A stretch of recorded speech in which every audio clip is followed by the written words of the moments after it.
So Don Lemon was arrested by federal authorities, according to his attorney.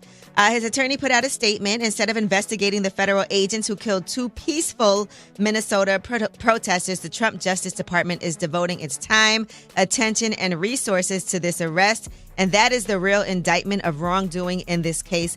Now, this is all stemming from charges that he violated federal law during a protest at a church in St. Paul, according to his lawyer. He said he was simply reporting as a journalist when he entered the city's church. This was on January 18th, and he was observing a demonstration against the immigration crackdown. Protesters interrupted this service where an ICE official serves as the pastor, and they were chanting ICE out. So now the Trump administration wants to charge 8 people over this, including Don Lemon. But the judge actually approved charges against only 3 of those people and rejected that. So that's kind of the backstory if you want to know what happened. So he was not supposed to be arrested.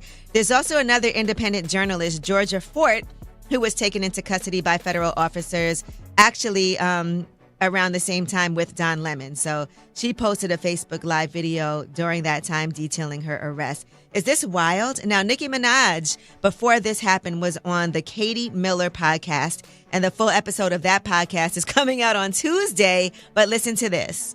You called for Don Lemon's arrest over his church stunt in Minneapolis. He's since called you racist, unhinged, homophobic, and out of your depth. Anything you'd like to say to Don Lemon? Sucker, stop.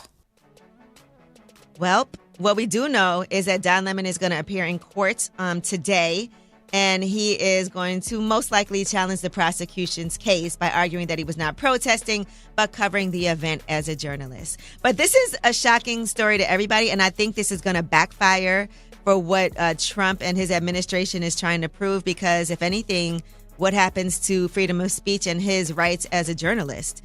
And the judge already told you, no, you cannot arrest him and press charges, and they went ahead and did it anyway.